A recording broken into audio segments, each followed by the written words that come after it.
Tout à l'heure, on va aller à l'origine de Pâques, on verra quelque chose. 1 Corinthiens 5, 7, 8. On va aller vite, s'il vous plaît. Aujourd'hui, je ne vais pas prêcher long. Je vais prêcher 30-35 minutes. 1 Corinthiens chapitre 5. Versets 7 à 8.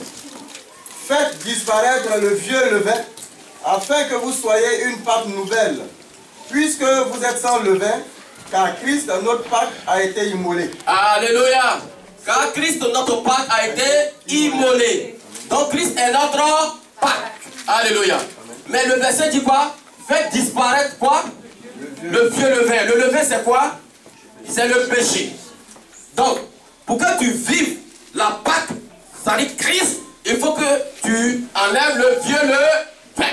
Le levain des pharisiens qui est le péché. En réalité, la mort de Christ à la croix n'est rien d'autre. Sa résurrection n'est rien d'autre que nous ramener dans notre état d'enfant de Dieu non pécheur. Au temps adamique, c'est-à-dire à l'origine, quand Adam et Ève ne connaissaient pas le péché, qu'on était dans la première dispensation qu'on appelle la dispensation de l'innocence. Les dispensations, c'est des périodes de temps pendant lesquelles Dieu administre son peuple comme il veut. Et quand son heure arrive, il change de méthode, de direction. Donc on était dans la dispensation de l'innocence, dans le jardin d'Éden. Adam et Ève ne connaissaient pas le péché. Ils étaient nus, ils ne savaient pas la nudité, ils ne connaissaient pas, ils ne savaient pas ce que ça signifiait. Alléluia. Donc, c'est l'état en fait en réalité de sainteté que Dieu veut en nous. Aujourd'hui, c'est vrai qu'on est humain, on va commettre des erreurs, des péchés. Mais Dieu voudrait que chaque fois nous revenons à notre état initial, ce dont il veut de nous. C'est-à-dire un état sans péché. Mais figurez-vous qu'on ne peut pas être sans péché. La Bible dit dans Romains 3, 23, tous sont péchés et sont privés de la gloire de Dieu. Mais le péché qui est commis aujourd'hui, expressément la Bible dit, il n'y a plus de pardon pour ceux qui commettent expressément le péché. Tu es marié, tu sais que c'est ta femme qui est ta sainte. Tu sais que tu es marié, tu as une alliance. Ton alliance t'empêche de tisser une autre alliance. Quand tu tisses une autre alliance, tu romps la première alliance. Donc en réalité, la Bible, quand tu vois la mort de Christ, la résurrection, c'est pour nous ramener dans notre état premier, un état sans péché, où Christ se glorifie en nous. Alléluia. Donc c'est ça. Donc aujourd'hui nous devons savoir que Christ est notre Pâque. Chacun doit pouvoir faire disparaître le vieux levain qui est en lui. Le péché qui nous environne si vite. Lorsque Caïn a tué Abel, le premier meurtre dans la Bible, c'est un meurtre familial. C'est pas aujourd'hui tu mets des combats dans ta famille, tu ne comprends pas. Tu ne peux même pas savoir que le diable travaille en amont. On a donné un enseignement ici, on a dit quoi? Le diable ne travaille pas en aval. Le diable travaille en amont. L'amont, c'est nos familles. Le diable commence à travailler dans nos familles. L'aval, c'est l'église. Ce sont des familles réunies qui constituent le corps de Christ. Une fois que le diable t'a affaibli dans ta famille, quand tu arrives à l'église, tu ne ressembles à rien. Alléluia. Donc, le diable a commencé d'abord à travailler en amont en clouant Adam et Ève au péché, de sorte que l'humanité à venir soit corrompue par le péché. Et regardez chose glorieuse. Quand Adam et Ève ont péché, Dieu dans sa sainteté était obligé de les chasser du jardin, parce que le jardin était sans péché, car à l'intérieur se trouvait l'arbre de la connaissance du bien et du mal. Et donc Dieu dans sa sainteté il descendait, il partait les voir. Quand on prend Genèse chapitre 2, le verset 15, la Bible nous dit que Dieu donna un ordre à Adam et Ève de cultiver le jardin et de le garder. Donc, l'instinct de prospérité, de grandeur, aujourd'hui qui est en train de fatiguer les gens, c'est depuis dans le jardin d'Éden que Dieu a voulu que l'homme soit dans l'opulence. Que l'homme soit vraiment dans la grâce. Il dit cultiver le jardin et garder. Quand on cultive, on vit dans l'abondance. Alléluia.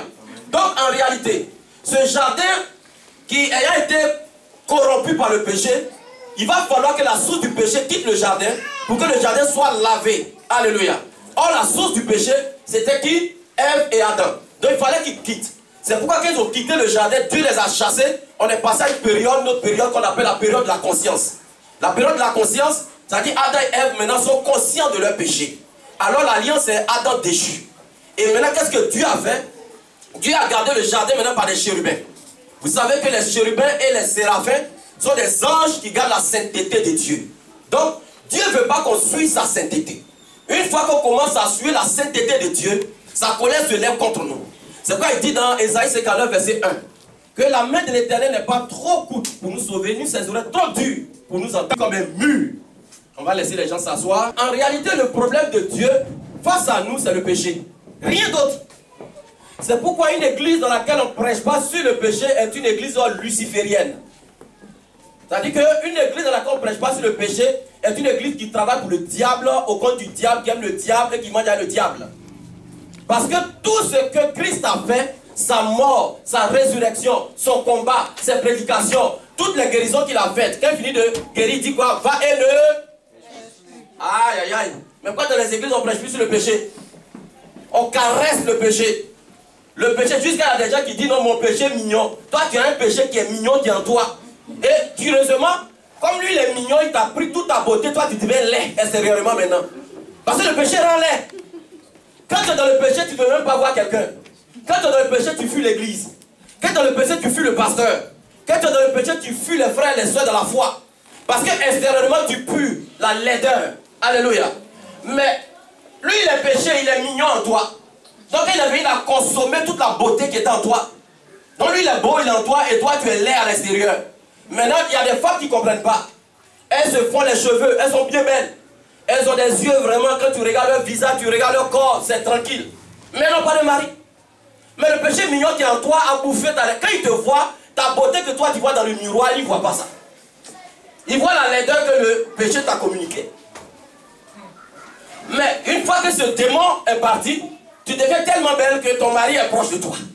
Donc il y a par exemple des maladies, des femmes ou des hommes qui n'arrivent pas à se marier. Ce n'est pas une affaire de sorcier, il n'y a pas de sorcier ici. Sors du péché. Quelqu'un vient me voir, tu me dis non, je veux me marier. Pendant que tu veux te marier, tu sors avec quelqu'un. Mais comment tu veux que je prie pour toi un Dieu de sainteté? Pour que j'appelle la Shekinah pour venir communiquer sa grâce sur toi. Il faut que tu sors du péché d'abord. Le péché, c'est quoi? C'est un levain. Le péché, c'est une arme de guerre contre notre vie. L'église ne veut plus qu'on prêche sur le péché. Moi, je prêcherai sur le péché jusqu'à ce que Jésus revienne. Alléluia. Parce que pour que tu aies ta bénédiction, sors du péché. La corruption, sort. Tu travailles dans le noir, sort. Comment tu es un homme de lumière, une femme de lumière, tu travailles dans le noir?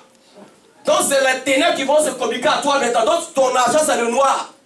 C'est pourquoi tu ne peux rien faire avec. Ma femme me disait qu'elle est partie, elle a eu un débat la fois dernière au travail. Tout le monde disait que non, le travail au noir est bon. Elle était seule. La fois de dire, tu ne dois pas travailler dans le noir. Tu es dans un état. Travaille, paie tes impôts. Les hérodiers, les pharisiens sont venus vers Jésus. Ils ont demandé, doit-on payer le tribut à César? Il dit oui. Payer à César qui est à César, à Dieu c'est qui est à Dieu. Amen. Si tu travailles que tu ne payes pas d'impôts, après ton patron demain ne rentre plus au travail. Tu es malhonnête, c'est pas normal. Donc le péché c'est un problème. Si tu es marié, que tu as des relations extérieures, arrête ça tout de suite. Après cette prédication. Appelle la femme là, dit que non, ton péché mignon est devenu là en toi, toi tu es devenu plus belle que pour quelqu'un d'autre qui sort. C'est un contrat de non-sens. Alléluia. Sortons du péché. Sortons du péché. Le péché est un levain. On ne peut pas parler de Pâques sans parler du péché. Christ est notre Pâques, notre sanctification. Alléluia. Sortons du péché. Sors, cours 120 km/h. Dépasse les voitures dans ta course pour abandonner le péché. C'est le péché qui détruit le monde. C'est le péché qui détruit les églises. C'est le péché qui détruit les pasteurs. C'est pourquoi il dit au groupe musical, quand il va s'habiller, il veut un groupe musical d'ici 2 ans, 3 ans, au moins 50 personnes. L'église a 8 mois seulement. Mais vous vous habillez, si on voit vos seins ici, on voit, ou bien vous vous abaissez, on voit quelque chose, si tu sors du groupe musical illico. Vous devez communiquer la sanctification à l'église. Vous devez chanter pour qu'il y ait des guérisons, pour qu'il y ait des révélations. Vous devez avoir à l'intérieur de vous la vie de la sanctification. Vous devez être des modèles sur lesquels les jeunes filles, les mamans peuvent copier. Alléluia. Donc c'est ça. Il dit le lever. Alléluia. Christ est notre Pâques. Christ est mort à cause du péché. Frères et sœurs, il a souffert dans le jardin de Gethsémani à cause du péché. Pourquoi nous carençons le péché? Nous aimons le péché comme on l'appelle jus de raisin. Donc, allons à l'origine de la Pâque. Allons dans Exode chapitre 12, verset 1 à 11. Exode 12, 1 à 11. Qui aime la parole de Dieu? Alléluia. Ah, tu es sûr que ton amour est vrai? Ne sont pas, il te regarde. C'est quel pasteur qui prend ce péché comme ça? Il te check. Alléluia. Exode chapitre 12, verset 1 à 11. Exode 12, 1 à 11. L'Éternel dit à Moïse et à Aaron dans le pays d'Égypte: ce mois-ci sera pour vous le premier des mois. Il sera pour vous le premier des mois de l'année. Parlez à toute l'assemblée d'Israël et dites: le 10e jour de ce mois, on prendra un agneau pour chaque famille, un agneau pour chaque maison. Si la maison est trop peu nombreuse pour un agneau, on le prendra avec son plus proche voisin, selon le nombre de personnes. Vous compterez pour cet agneau d'après ce que chacun peut manger. Ce sera un agneau sans défaut, mâle, âgé d'1 an. Vous pourrez prendre un agneau ou un chevreau. Vous le garderez jusqu'au 14e jour de ce mois. Et toute l'assemblée d'Israël l'immolera entre les 2 soirs. On prendra de son sang et on en mettra sur les 2 poteaux et sur le linteau de la porte des maisons où on le mangera. Cette même nuit, on en mangera la chair rôtie au feu. On la mangera avec des pains sans levain et des herbes amères. Vous ne le mangerez point à demi-cuit et bouilli dans l'eau, mais il sera rôti au feu, avec la tête, les jambes et l'intérieur. Vous n'en laisserez rien jusqu'au matin, et s'il en reste quelque chose le matin, vous le brûlerez au feu. Quand vous le mangerez, vous aurez vos reins sains, vos souliers aux pieds et votre bâton à la main. Et vous le mangerez à la hâte. C'est la Pâque de l'Éternel. C'est la Pâque de l'Éternel. Alléluia. On parle ici encore du levain, pain sans levain. La fête des pains sans levain, ça se fait sur 7 jours. Ça se fait juste après la Pâque. C'est la fête des pains sans levain. C'est-à-dire c'est des pains qu'on fait sans levain. Vous savez, dans le tabernacle de Moïse, il y avait ce qu'on appelle la table des pains de proposition dans le lieu saint. Juste au sud en face de quoi? Du chandelier. Et il y avait 12 pains qui symbolisaient les 12 tribus d'Israël. C'était des pains sans levain. Les sacrificateurs devaient remplacer à chaque sabbat et ils mangeaient ça comme leur nourriture. Et là, dans le lieu saint, vous savez, il y avait le chandelier qui représentait quoi? Zacharie nous dit, c'est quoi? Les yeux de l'Éternel. Et Ésaïe chapitre 2 nous parle de quoi? Des Saint-Esprit de Dieu. Donc le chandelier dans le tabernacle représentait la lumière qui est Jésus-Christ de Nazareth. Donc dans la vie d'Israël, dans le tabernacle de Moïse, parce que le tabernacle de Moïse, c'est la demeure céleste représentée sur terre. Moïse a reçu toutes les dimensions communiquées par Dieu lui-même. Et Dieu a dit à Moïse, représente le tabernacle comme je t'ai enseigné sur le mont Sinaï. Donc Moïse se devait de représenter dans les détails ce que Dieu a donné. C'est ça ta vie aujourd'hui. Tu dois représenter, ta vie doit représenter les détails, le détail conceptuel que Dieu a voulu pour toi en venant sur terre. Tu es un modèle particulier pour Dieu. Mais comme on ne comprend pas notre vie, on ne sait pas où on va, on marche comme des petits poulets. Mais en réalité, le chrétien aujourd'hui a une quête identitaire. Le chrétien ne sait pas où il va, il ne se connaît pas. Or, la Bible dit que Christ est notre Pâque. Pas la Pâque des païens, mais nous. Alléluia. Amen. Quand le païen rentre, Christ devient quoi ça? Pâque. Donc, on doit savoir que la Pâque de l'Éternel est spéciale. Ne confondez pas cette Pâque qu'on vient de lire, c'est ce qu'on appelle la Pessa en hébreu. C'est la Pessa. La Pessa, c'est la Pâque juive. Généralement, il n'y a pas d'S. Mais la Pâque chrétienne aujourd'hui, il y a quoi? Un S, quelque part. Parce que quoi?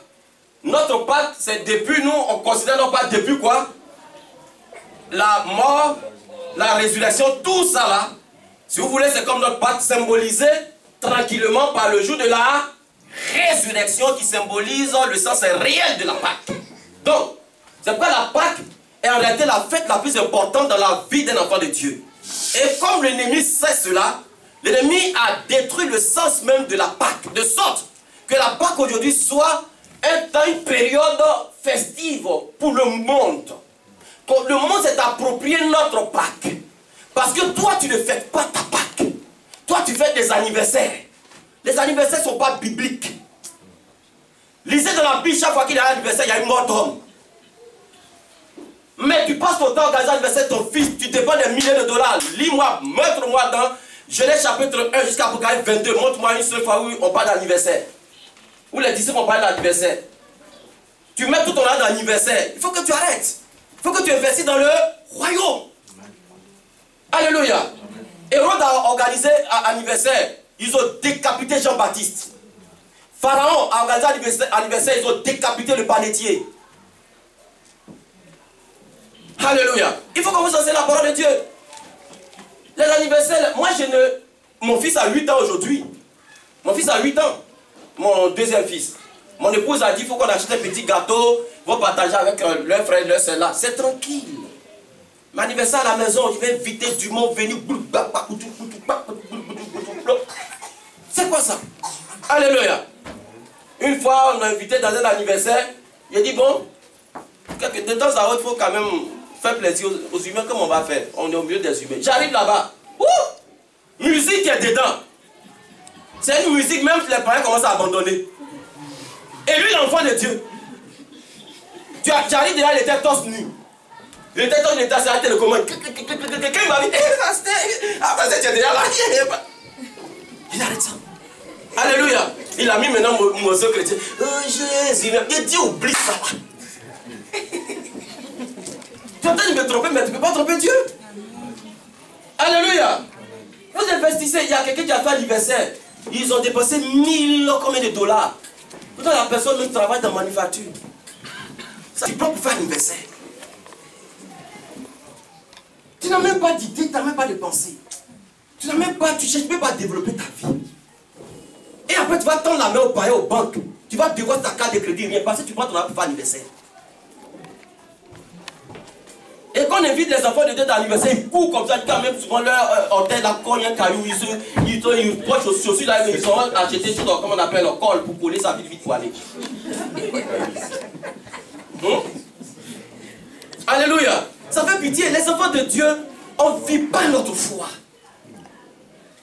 On organise des fêtes chrétiennes. La Pâque, tu as invité des païens, ceux qui ne connaissent pas Christ, c'est à comme ils sont venus. Mais toi, quand ils vont t'inviter des tu gaspilles ton carburant, ton temps, tout. Jusqu'à même, ils font fête ici, à l'espace Erly, là. Je vois des enfants de Dieu.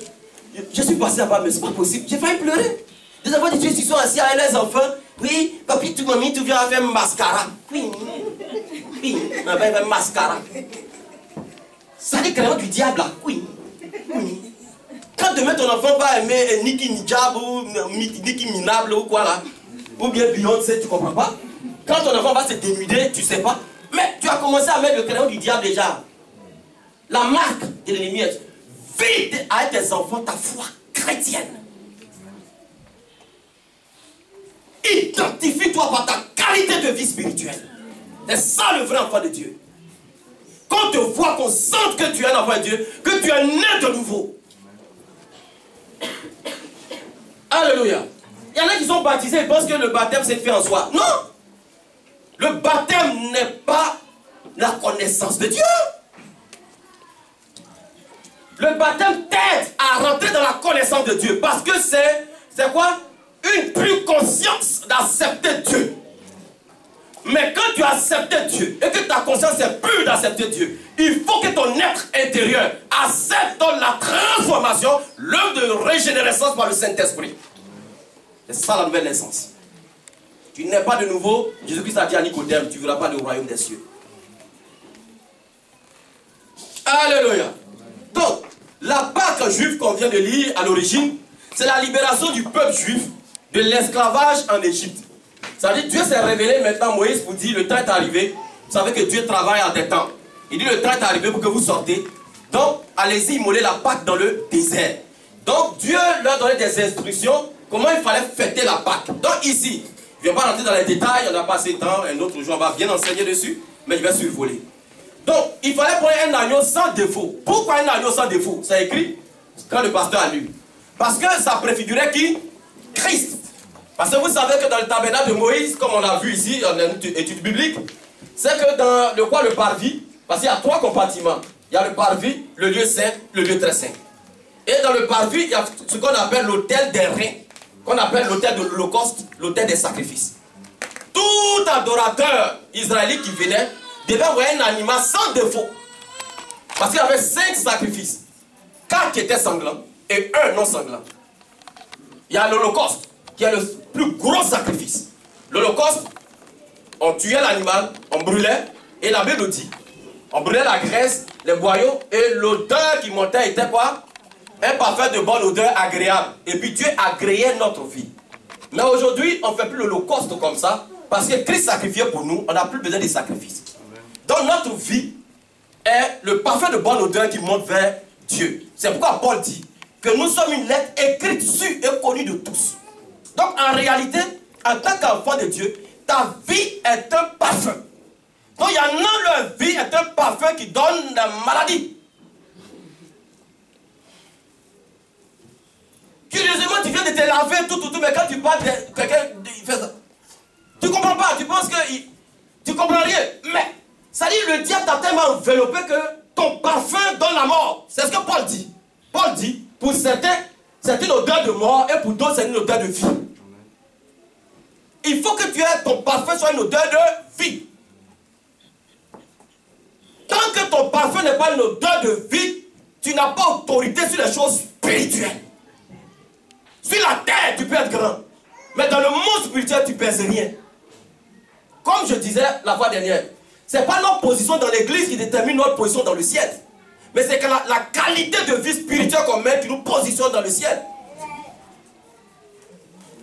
Alléluia. Donc, l'agneau sans défaut. Le sang devait être répandu, c'est le sang de l'expiation. Quand vous lisez la Bible, vous voyez expiation, c'est la même chose que quoi?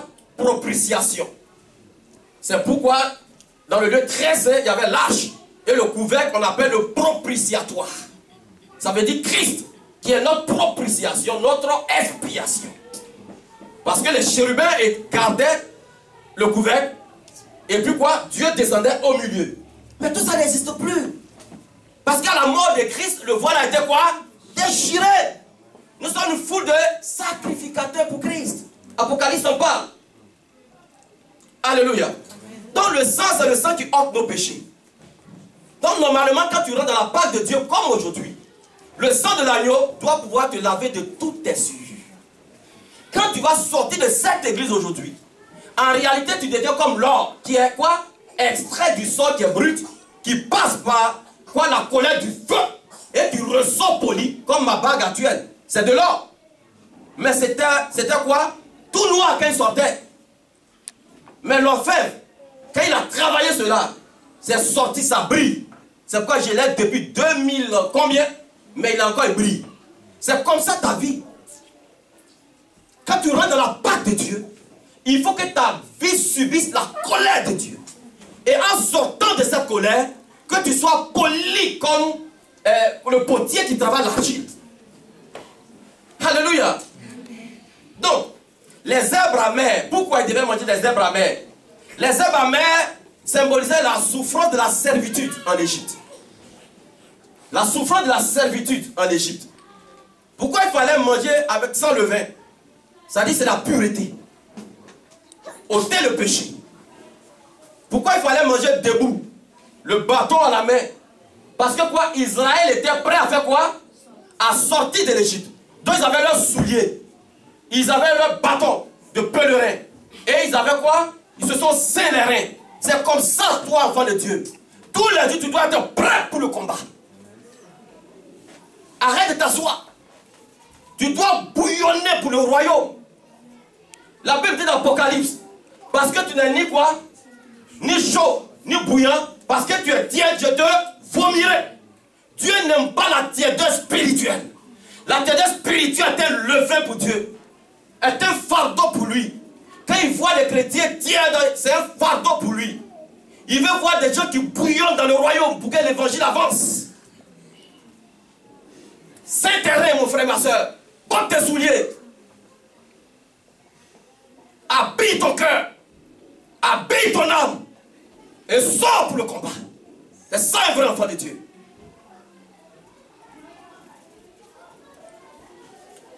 Pourquoi il fallait partager avec les voisins? La Pâque était un repas communautaire. C'est un repas de communion fraternelle parce que Christ lui-même, il a vécu ce repas de communion fraternelle avec ses disciples. Pendant la Pâque, tu dois penser à tes voisins. Tu dois penser à celui-là qui ne connaît pas Dieu. Tu dois penser à ton frère, ta soeur dans l'église. C'est pourquoi on a tous préparé, on a envoyé ensemble. On va manger. C'est vrai, tous les dimanches, on mange ici. Tous les dimanches, on mange. Mais ça, c'est un caractère particulier. Parce que ça, ce n'est pas l'église qui finance. Habituellement, tous les dimanches, c'est l'église qui finance. Mais ça, c'est chacun qui a préparé chez lui pour rendre cela comme un peu la Bible l'explique. Même si aujourd'hui, on n'immole plus des agneaux. Donc, frères et sœurs, la Pâque, c'est la résurrection de Christ. Mais regardez, chose glorieuse. Voici la mort de Christ qui s'approche. Voici Christ qui va être vendu par Judas. Voici Christ qui va aller dans le jardin de Gethsémane, comme j'ai expliqué tout à l'heure, qui signifie pressoir à huile. Voici Christ qui va demander à ses disciples de prier. À 3 reprises, ils vont dormir. Mais Christ vivait la douleur. Son sang était quoi? Sa sueur était comme des grumeaux de sang. Parce que la Bible est claire, la Bible dit que Jésus était en agonie. Dans le jardin de Gethsémane, Jésus était dans l'agonie. Or, l'agonie, c'est quoi? C'est un mécanisme de défense du corps face à la mort. Le corps tente de se maintenir en vie pendant que l'âme est en train de partir. Donc le corps de Jésus-Christ se décomposait dans le jardin de Gethsémane. De sorte que ces vaisseaux ont pété à l'intérieur pour laisser passer le sang par les pores. Jusqu'à ce que le sang tombe. Comment vous pouvez voir quelqu'un qui est debout? Tout de suite, là, j'ai de la sueur, j'ai chaud, il y a le chauffage. Mais ma sueur, c'est de la sueur. Vous ne voyez pas du sang sur moi. Mais Jésus-Christ, sa sueur, c'est des grumeaux de sang qui descendaient. Parce qu'à l'intérieur de lui, la mort était déjà communiquée à Jésus-Christ. Parce que la croix était devant lui. C'est pourquoi il pouvait dire au Père, si cette coupe pouvait s'éloigner de moi. Mais non, pas ma volonté, mais toi, ta volonté s'accomplit. Parce que la volonté de Dieu pour Jésus-Christ, c'est de mourir à la croix pour que la rédemption soit sur ta vie, sur ma vie, la justification.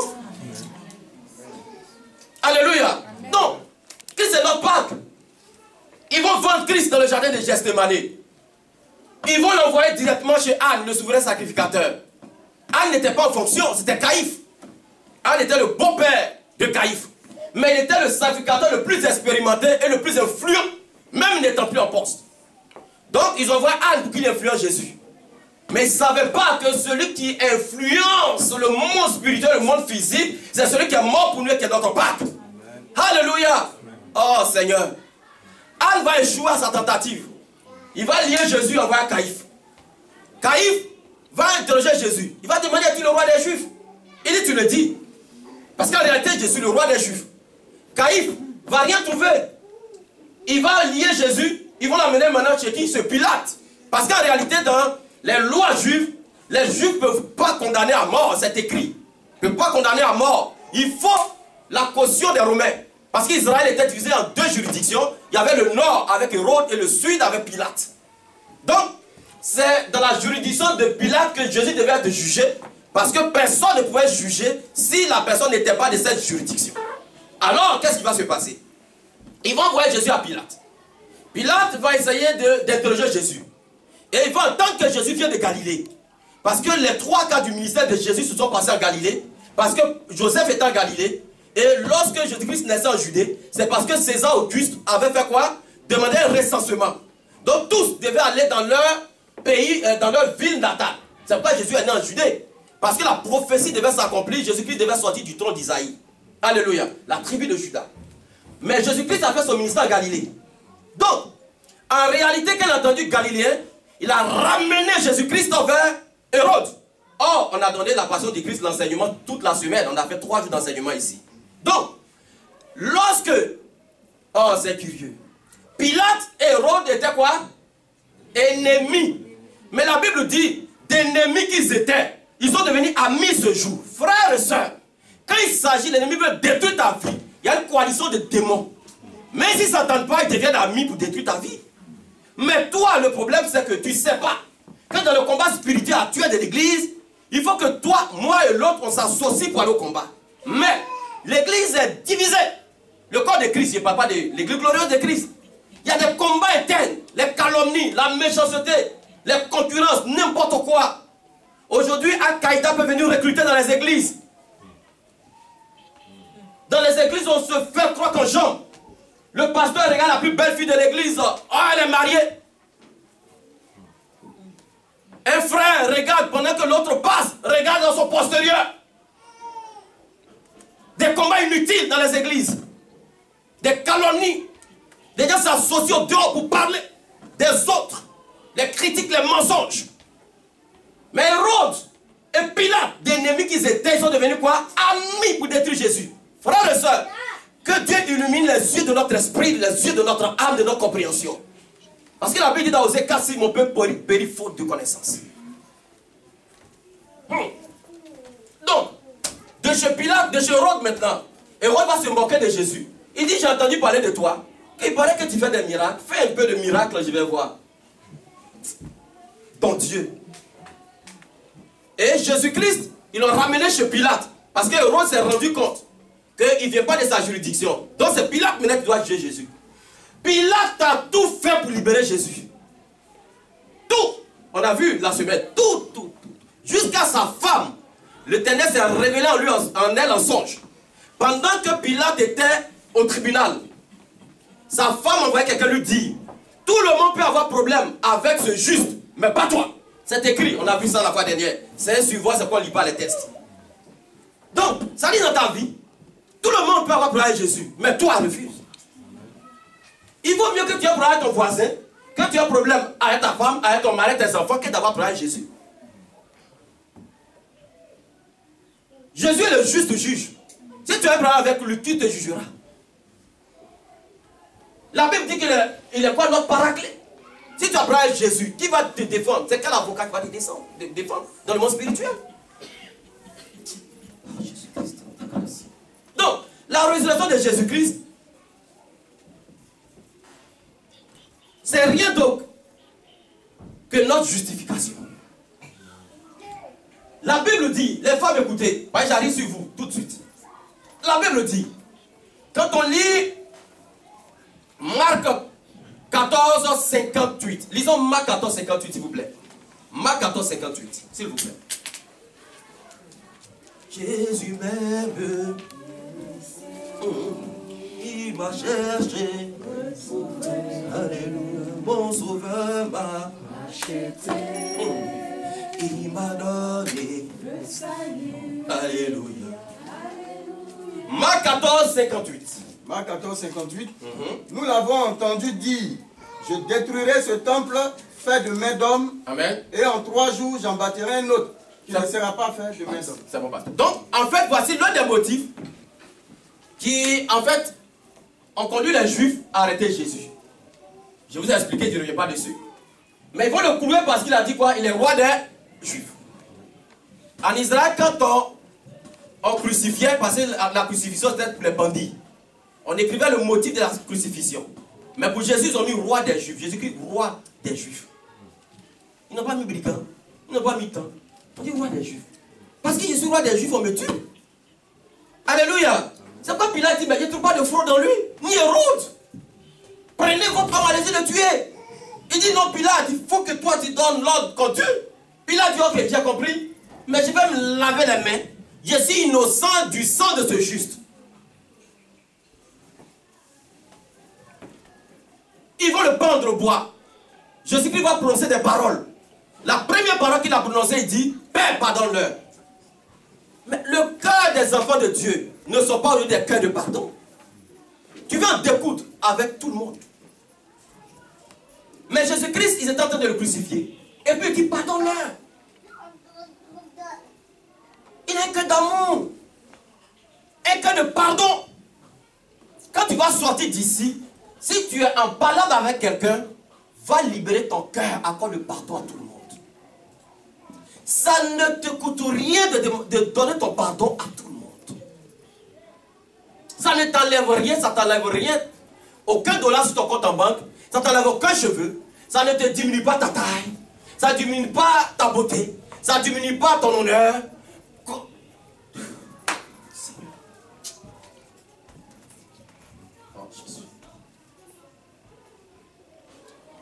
Pardonner à son frère, ça accomplit la justice de Dieu. Pourquoi on a du mal à pardonner? Pourquoi tu ne peux pas pardonner? Jésus-Christ, le pardon vient avec l'humilité. Pour que tu pardonnes, sois humble. Mais l'orgueil est en train de détruire les enfants de Dieu. Pourquoi tu me dis ça? Pourquoi tu marches sur mon pied? Mais pourquoi tu ne marcherais pas sur le pied, de ton pied? La Bible dit, pourquoi tu ne souffrirais pas quelques injustices? Ils ont craché sur lui. Ils l'ont insulté. Ils l'ont cloué. Il dit, Père, pardonne-leur. Il était humble. Il a accepté de porter sa croix. Il a renoncé à sa divinité. Et la Bible nous dit, il a reçu un nom au-dessus de tout nom. À cause de son humilité. Habite ton cœur d'humilité, de simplicité de vie.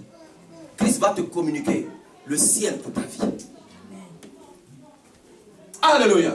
Donc, ils l'ont cloué. Joseph d'Arimathée, qui était du grand Sanhédrin, très riche, il prend le corps, il s'en va enterrer. Il y avait Nicodème qui était là, qui l'a embaumé. Et on va maintenant au tombeau. Chose curieuse, le tombeau va être maintenant vide. Quelqu'un qui a été enterré. Mais le tombeau vide a été constaté par qui? Par les femmes. Femmes, ouvrez votre esprit, et puis les hommes, écoutez, pour que vous accordez du respect aux femmes. J'aime pas quand un homme bat une femme. Je suis avec ma femme avec 18 ans, je ne l'ai jamais battue. Je ne la battrai jamais. Et je prends cet engagement devant Dieu. Pourquoi je batte ma femme? 18 ans, je ne l'ai jamais battue. On a 3 enfants. Je peux battre mes enfants, pas elle. Pourquoi tu vas battre ta femme? C'est l'ignorance qui fait que les hommes battent les femmes. Ça n'a aucun sens de battre sa femme. Ça veut dire que quand tu bats ta femme, tu es ridicule. Parce que la Bible dit que l'homme qui a son père, sa mère, sa tante, sa femme, les deux deviendront quoi? Une seule chair. Donc quand tu bats ta femme, en réalité, tu es en train de te battre. Toi-même. Ça veut dire que tu es comme un fou dans la rue. Tu aimes la main avec ta femme. Et puis tu es en train de la battre. Donc c'est ta propre chair. Donc imaginez quelqu'un dans la rue, on voit, il se colle. On va l'arrêter à payer les pompiers pour l'envoyer à Douglas. Donc, il y a des hommes dans leur maison, soit à Douglas, on se rend compte. Alléluia. Les femmes vont aller constater que Jésus-Christ est ressuscité. Marie de Magdala, dans laquelle 7 démons sont sortis. Vous qui vous moquez des gens qui ont des problèmes spirituels, faites attention. Faites attention. Marie de Magdala avait 7 démons. Elle a servi Jésus. Faites attention. Aujourd'hui, ça peut être quelqu'un. Demain, la personne peut suivre Jésus. Ne condamnez pas les gens. 7 démons sont sortis d'elle. Lisons. Oh Jésus. Oh Seigneur. Oh, allons lire la parole. J'aime la parole. Lisons Luc 8, 1, 3. Luc 8, 1, 3. Luc 8, 1, 3. Allons vite, vite, vite, pour qu'on puisse dans le temps, pour qu'on puisse prier. Luc 8, 1, 3. Ensuite, Jésus allait de ville en ville et de village en village, prêchant et annonçant la bonne nouvelle du royaume de Dieu. Les 12 étaient avec lui et quelques femmes qui avaient été guéries d'esprits malins et de maladies. Oui, continue. Marie, dite de Magdala, de laquelle étaient sortis 7 démons. C'est ça, elle a servi Jésus. Continue. Ensuite, Jeanne, femme de Cousa, intendant d'Hérode, Suzanne et plusieurs autres qui l'assistaient de leurs biens. Qui l'assistaient de leurs biens. Les femmes, vous devez assister les églises, les hommes de Dieu de vos biens. C'est écrit, c'est pas moi qui le dis. Les femmes ont soutenu Jésus-Christ dans son ministère. Mais aujourd'hui dans les églises, les femmes, elles sont là de rien que pour la chicane. Non, la soeur là, c'est le même habit, tu viens porter. Si elle porte le même habit, où est ton problème? Toi, diversifie tes habits. Il a sa chaussure là même, là, c'est penché. C'est pas ton problème. Penché là, elle adore Dieu. Mais oui, c'est pas ton problème.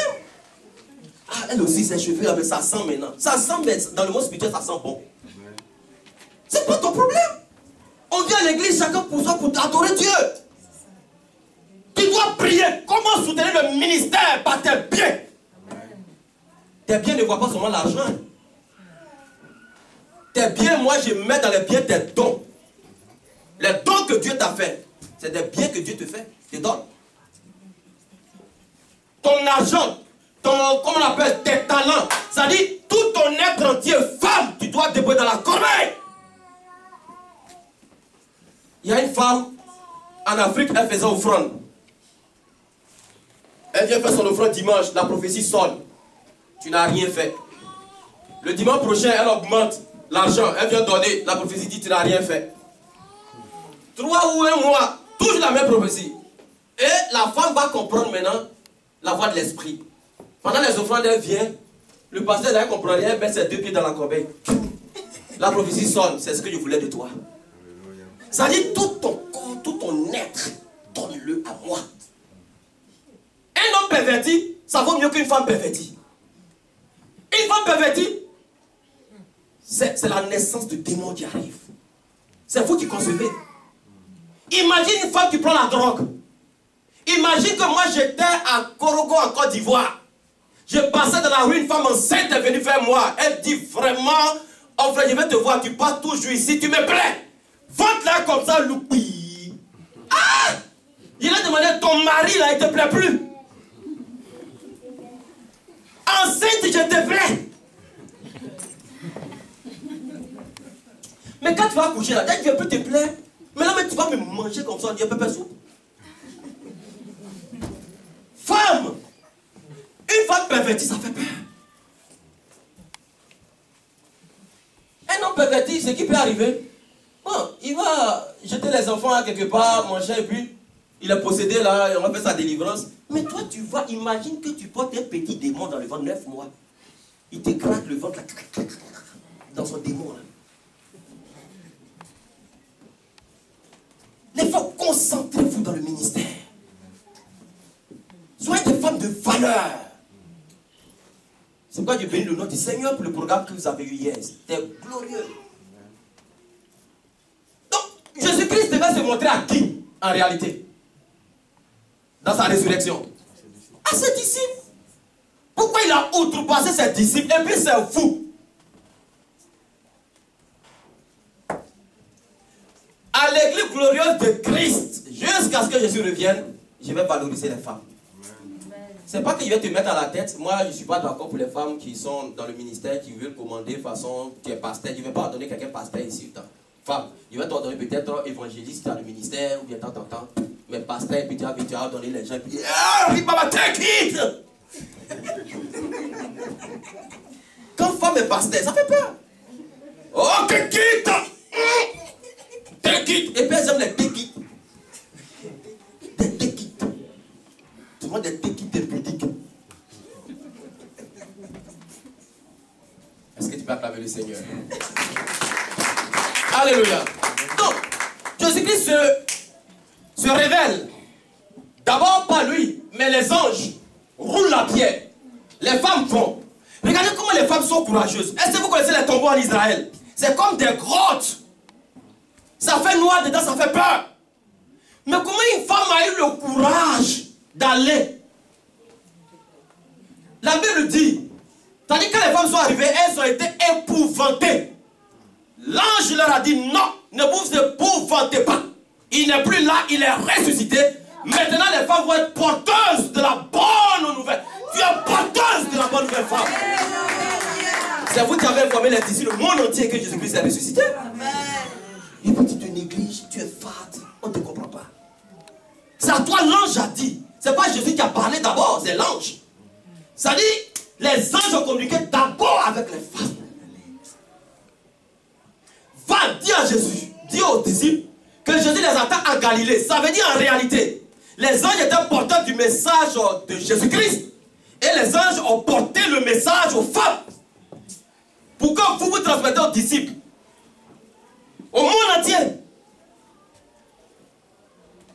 Mais tu as autre chose, femme. Tu as autre chose.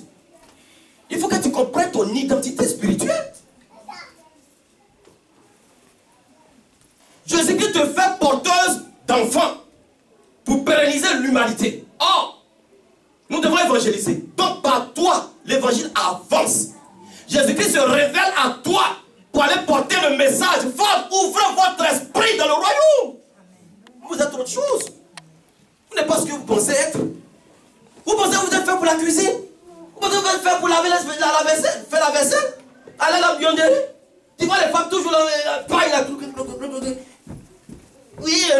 encore cuit. Toi, toute ta vie, la riz n'est pas encore cuit. Ça ne va jamais cuire. La machine a continué. Il faut voir la machine là. Non, je suis venu en retard parce que comme je devais faire manger, Jésus-Christ dit quoi? Marie a eu la bonne. Bah!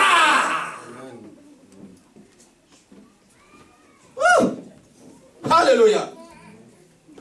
Donc Jésus se révèle maintenant. Après les anges, Jésus se révèle maintenant aux femmes. C'est-à-dire les gens ont parlé aux femmes, c'est Jésus lui-même maintenant qui va parler aux femmes. C'est-à-dire quand les anges ont parlé, Jésus-Christ pouvait se révéler maintenant aux hommes, mais lui-même va venir physiquement maintenant vers les femmes. C'est-à-dire les hommes étaient mis de côté dans la résurrection d'abord. Ça doit partir par toi. Parce que la naissance commence par la femme. La résurrection c'est une nouvelle naissance pour Jésus. Ça commence par la femme. Ah, Yeshua. Alléluia. Donc, Jésus apparaît aux femmes.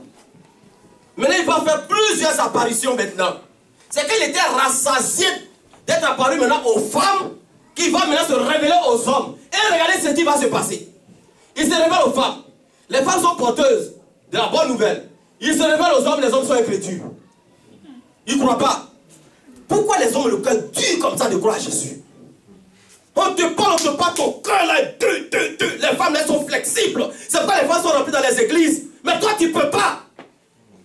Ton cœur est dur comme un caillou. Même dans la résurrection de Jésus, les anges parlent aux femmes. Les femmes croient, elles courent. Elles sont porteuses du message. Jésus-Christ leur a apparu. Marie de Magdala veut le toucher. Il dit non, ne me touche pas pour le moment.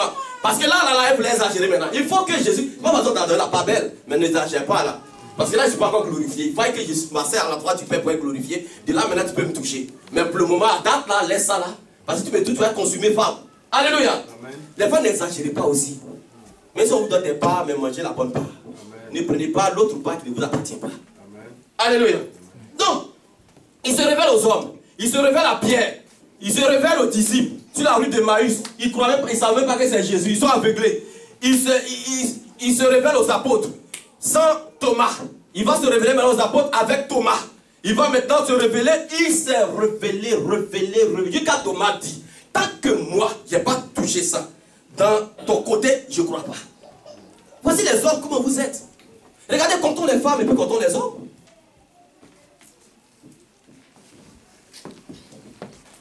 Dieu te bénisse. Dieu te bénisse. Comptons les hommes, comptons les femmes. Les hommes sont durs. On presse sa colle. Tu arrives à la maison, tu te dis. Pasteur a dit quoi même? L'incrédulité dans ton cœur là, tout de suite, Jésus va briser cette incrédulité. Amen. Tu vas courir derrière Jésus comme ça, la paix, la parole. Amen. Alléluia. Amen. Parce qu'en réalité, Jésus-Christ se révèle aux hommes, mais ce n'est pas avec les femmes qui vont se rencontrer à Galilée d'abord. C'est avec les apôtres. Mais si toi tu n'acceptes pas l'évangile, homme, mais comment Jésus-Christ va te rencontrer à Galilée? Calmez les enfants s'il vous plaît. On a presque fini. Donc, l'incrédulité des disciples, Marc 16, 13. La première apparition aux femmes, c'est Matthieu 28, 9, Jean 20, 11 à 16. Matthieu 28, 9, Jean 20, 11 à 16, l'apparition aux femmes. L'incrédulité des disciples, Marc 16, 13. Donc, Jésus-Christ maintenant va rencontrer ses disciples en Galilée. Et c'est en Galilée maintenant il va donner la grande commission. Allez faire de toutes les nations les disciples. Donc c'est en Galilée maintenant. Jésus-Christ est ressuscité. Il va donner maintenant une seule mission à l'église. L'église n'a aucune mission que d'évangéliser. C'est-à-dire ton affaire de promener dans les supermarchés, dans les magasins, chercher les bonnes chaussures, chercher les... Arrête ça. Évangélise. Christ t'appelle à évangéliser. Tu es chrétien. Tu vas à Maxi ou tu vas à SUV, il ne fait pas de publicité. Il y a du monde comme ça. Tu es incapable d'annoncer la parole à quelqu'un. Non, au Canada, là, on dit de ne pas parler de Jésus. Tu as pris des prétextes. Au ciel, Jésus va te dire, au Canada, on ne parle pas de Jésus. Ici aussi, on ne parle pas de moi. De l'autre côté, on parle de lui. Mais oui. Évangélise. Dans ton travail, évangélise. On est en train, les gens se cachent pour que je prie pour eux. Ils ont besoin de Dieu, les hommes, les humains. Ils ont besoin d'entendre la parole du royaume. Dans l'autobus, évangélise. Il Il y a des gens qui sont en train de mourir. Ils sont à côté de toi. Comment toi, ta présence ne peut même pas fuir des lesbiennes ou des homosexuels? Devant toi, elles s'embrassent comme miaou, miaou, miaou. Pourtant, tu as le Saint-Esprit. Jésus-Christ partait à côté des choses, des tombeaux. Le fou de Gadara. Jésus-Christ n'a rien dit. Il passait en guest star là, tranquillement. Le fou est sorti là-bas. Qu'y a-t-il entre toi et nous? Mais toi-même, des lesbiennes même peuvent venir te cogner, mais bébé, elles s'embarrassent là. Ça dit que ton odeur ne fait pas fuir le péché.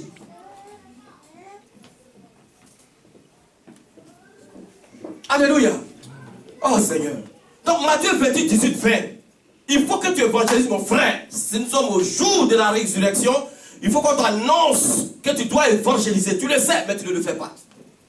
Prends ta femme, tes enfants. Allez-y. Moi, je prends ma femme, souvent, on s'en va dans le hall des supermarchés. On distribue. On évangélise. Si cette terre-là, je n'ai pas besoin de grandeur. La grandeur terrestre est ruine de l'âme. Je veux une grandeur céleste. Mais celui qui veut la grandeur céleste, il n'aura même pas fait des efforts pour être grand sur terre. Parce que la Bible dit, cherchez premièrement le royaume de la justice de Dieu et toutes ces choses. Ça dit, toi, tu vas faire des efforts jusqu'à pour accomplir les choses, mais il y a des gens qui n'en feront pas. Alléluia.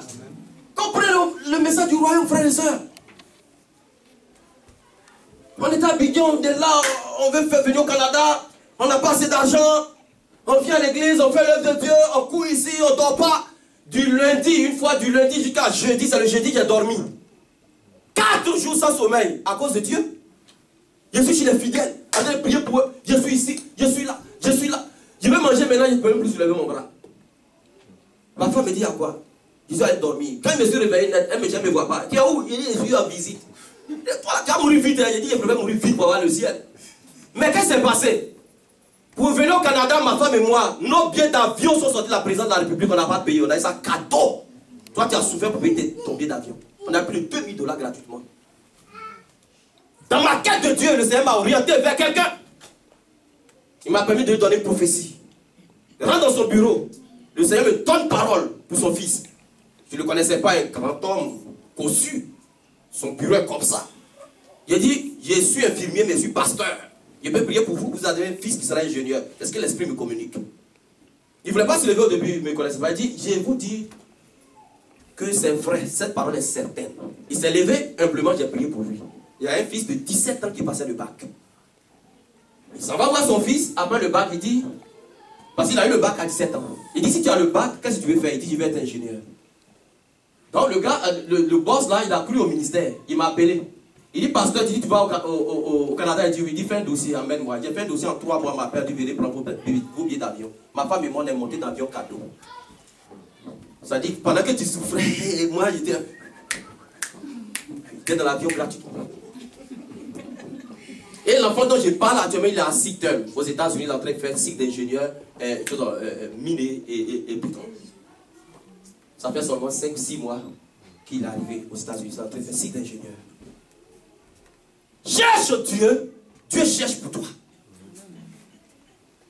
Tant que tu ne comprendras pas le message de la résurrection de Christ, de la Pâque, tu vas perdre ton temps sur terre. C'est pourquoi il vaut mieux qu'on vous enseigne, qu'on prenne du temps qu'on vous enseigne, pour que la souffrance terrestre qu'on endure aujourd'hui, ça puisse prendre au moins une certaine fin à des niveaux. Conséquence de la résurrection, c'est là où on finit. Pour Christ, la résurrection témoigne que Christ est Dieu. Il dit, ce temps, je le détruis en 3 jours, je le reconstruis. Il a dit, ça a été fait. Romains 1, 4. La victoire sur la mort. 2 Timothée 1, 10. Aujourd'hui, des gens ont peur de la mort. Pourtant, Christ a dominé la mort pour toi. Mort, où est ton aiguillon? Mort, où est quoi? Ta victoire. Christ a triomphé de la mort, mais tu as peur de la mort. Tu roules ta voiture, tu as peur de faire accident. Tu montes dans l'avion, tu as peur que l'avion fasse crash. À cause de ça, ton voisin part, tu ne peux plus parler, tu es concentré comme ça, tant que tu n'es pas quoi arriver. Jusqu'à te constiper. Mais je parle des choses réelles. Des gens m'ont dit, pasteur, je suis assis dans l'avion là, on dirait diarrhée veut me prendre. Parce qu'il n'a aucune espérance. Quand je monte dans l'avion, je vais dans les rayons même, j'y fais un peu de jus là. Avion va faire crash. Christ est ma vie, la mort m'était. Avion va faire crash. Dans l'eau là, si c'est pas mon temps. Dans l'eau là, il y a un poisson, il y a un sur son dos comme ça. Oh, tu ne connais pas ton Dieu. Ça dit pour toi, toute une nation va perdre la vie, mais toi tu auras la vie sauve. Est-ce que tu connais le plan de Dieu pour toi, pour ta vie? Tu as une notice, ta vie est une notice dans les mains de Dieu. Tu connais ta notice? Tu n'as pas été fait ou fait par hasard. C'est selon le plan divin exact de Dieu que tu es sur terre. Donc tu penses que ta destinée, ça dépend de toi? Ça ne dépend pas de tes raisonnements, qui sont ta propre justice, ni de tes envies. Mais ça dépend de celui qui t'a amené sur terre pour réaliser son plan prophétique dans ta vie. Alléluia. Les humains vont t'en vouloir, ils ne pourront jamais, tant que Christ n'a pas dit. Parce que Christ travaille dans deux temps. Le temps chronos, tout le monde parle. Mais le temps kairos, c'est le seul qui parle sur ta vie. Conséquence pour nous. Romains 4, 24, 25. Romains 3, 23, 28. Christ est ressuscité pour notre justification. Deuxième, par la résurrection de Christ, Christ est assis à la droite du Père. Hébreux 7, 23, 28. Il intercède pour nous. Donc, quand la mort frappe à ma porte, je sais que Christ intercède pour moi. Je dors. Il y a un pasteur qui doit aller faire délivrance d'une sorcière. Parce qu'il y a une soeur qui est en train de mourir. Le pasteur, je le connais bien, la diable. J'en l'avais invité dans l'église où j'étais pasteur en Côte d'Ivoire avant de venir. Il y a une soeur qui est en train de mourir dans son église. Donc, ils sont partis prier pour elle. Et il arrive, l'esprit dit c'est sa tante qui est en train de la tuer. Toute la famille était là. Il dit il ne veut pas parler, l'esprit dit parle. Oh, il parle. Il dit maman, c'est toi qui fais ça là. Waouh, palabre de la famille, mélanger, la réunion est terminée. Faux pasteur, faux prophète, tu es maudit au nom de Jésus. Ils l'ont maudit jusqu'à... Le pasteur dit, moi je sais que c'est Dieu qui a parlé, il m'en fout. Donc, Dieu lui dit, je lui donne une semaine pour se repentir, sinon elle va mourir. Le pasteur dit, Dieu me dit qu'il reste une semaine. Et comme les gens ne croient pas en Dieu, ils pensent que c'est de la niaiserie. Le pasteur se met à la maison. Une semaine, jour pour jour, on l'appelle. La femme est tombée. Elle est en train de mourir. Le pasteur a couru avec un diacre. Ils sont arrivés. Dieu lui dit de prie pas. C'est fini. La femme est morte le même jour. Lui, il va dormir. Écoutez bien le témoignage. Il dort vers minuit, 1h du matin. L'esprit lui dit, le réveil. Il sursaute. Il regarde une forme dans sa maison. Une forme dans sa vis-à-vis. Le pasteur dit, il a été pris d'une frayeur. Il a fui. L'esprit lui dit, couvre-toi, dors. Le pasteur dit, hey, pasteur, vrai là, pour prendre mon paille pour me couvrir là, c'était chaud. Mais il a pris son paille, il s'est couvert, il a dormi comme un bébé jusqu'au matin. La Bible dit dans Somme 91, verset 1, celui qui demeure sous l'abri du Très-Haut repose à l'ombre du Tout-Puissant. Il dit au verset 4, ma fidélité est un bouclier et une cuirasse. Au verset 11, il dit les anges te porteront sur les bras de peur que ton pied ne heurte une seule pierre. Quand je marche dans la rue, je ne crains rien, mais aucune balle. Tu étais dans le pays de guerre, pourquoi tu n'as pas reçu de balles? Tu penses que c'est ta volonté? Dieu t'a caché. Comme Gédéon qui était assis sur le térébin d'Opra, Dieu nous cache dans ses mains protectrices. Il est ressuscité pour nous donner cette vie. C'est pourquoi il faut que tu comprennes cela. Il faut que tu vives ta Pâque, mon frère, ma soeur. Christ t'a justifié. Christ t'a orienté. Christ t'a guidé. Christ t'a aimé. Il dit, je vous ai aimé avant que vous m'aimez. L'amour de Christ est sans faille. L'amour de Christ est sans fraude. L'amour de Christ, il n'y a aucune tâche dedans, frères et sœurs. Si tu ne comprends pas cela ce jour, tu dois savoir. Approprie-toi la mort de Jésus-Christ, sa résurrection. Car Christ en toi, Colossiens 1, verset 7, l'espérance de la gloire. Dieu veut que tu saches qui tu es, que tu le connaisses, que tu t'orientes vers lui, que tu t'attaches à lui, que tu vives sa Shekinah, sa présence, que dans ta maison, tu multiplies ton temps d'intimité, de prière, de jeûne, de consécration. Dans l'église, tu t'investisses. Dans la rue, tu évangélises. Que tu fasses pour Dieu et lui va faire pour toi. Frères et sœurs, Dieu n'a pas suscité les pasteurs pour parler pour rien. C'est parce que toi, ta vie. Sinon, moi, j'ai le ciel. Je peux me taire, être à la maison, il y a le ciel. Mais c'est pour toi que je parle. Qui n'a pas encore fait la paix avec Jésus ce matin? Qui ne connaît pas Jésus ce matin? Qui n'a pas encore donné sa vie à Jésus? Qui n'a pas encore donné sa vie à Jésus? Tout le monde a donné sa vie. Mais qui n'a pas encore fait la réconciliation avec Jésus? Quand je dis qu'il n'a pas encore donné sa vie à Jésus, incluant les catholiques. Tu es catholique, tu n'as pas encore donné ta vie à Jésus. Il faut qu'on prêche la parole. Les pasteurs, ils ont peur, ils regardent les yeux et puis ils ont peur. Moi, je n'ai pas peur de quelqu'un. Ils prêchent la parole. Tu es catholique, viens donner ta vie à Jésus. Si tu refuses de donner ta vie, ça c'est ton alliance avec Jésus. Mais je t'appelle ce matin à venir donner ta vie à Jésus. Si tu n'as pas encore vraiment connu Jésus, réellement, viens donner ta vie à Jésus ce matin. Car la part de Jésus te parle ce matin. Le Seigneur m'a pas fait parler près d'une heure pour rien. Il a insisté sur des choses à cause de toi. La fois dernière, le frère musulman, il est venu ici. La parole de Dieu a sonné pour lui. J'ai prié dans mon bureau, j'ai vu deux comme loups. Un, regardez ici, l'autre ici. J'ai prié par la grâce de Dieu, l'autre s'est renversé et celui qui est ici ne voulait pas partir. Et puis il est parti après. Mon frère qui était là, j'ai prié pour lui. Le Seigneur me donnait des paroles, je lui parlais, donne-moi ton cœur, donne-moi ton cœur. Et puis l'Esprit me dit, demande-lui s'il est chrétien. Parce que les pasteurs souvent commettent tellement de on prie pour les gens, jusqu'à sois béni, va. Oh, la personne n'est même pas convertie. Donc, je lui demande, il dit non, je suis musulman. Ah bon? Tu veux donner ta vie au Seigneur? Il a donné sa vie devant tout le monde ici vendredi passé. Il y a des gens qui entendent la parole et ils ouvrent le cœur. Apocalypse dit, si tu entends ma voix, non, tu ne suis pas ton cœur. Si tu endurcis ton cœur, tu vas perdre le combat. Ta souffrance actuelle, tu ne la comprends pas, mais c'est parce que tu es un cœur rebelle. Sors de la rébellion, tu feras l'amour de Dieu sur ta vie. Mon frère qui est là, je dis, lève-toi. Avant d'aller en Afrique, il est venu me voir au bureau ici. Il dit, pardon, aide-moi, j'ai besoin de connaître Jésus. Il s'est mis à genoux au bureau, il a prié pour lui. Il a donné sa vie au Seigneur Jésus-Christ. Mettez son nom sur la liste des baptisés, des prochains baptisés. C'est ça, il y en a qui entendent la parole et puis se décident, ils vont au combat. Mais il y en a qui endurcissent leur cœur. Si tu entends la voix de Dieu ce matin, non, tu ne suis pas ton cœur. Viens devant, tu vas accepter le Seigneur Jésus. On va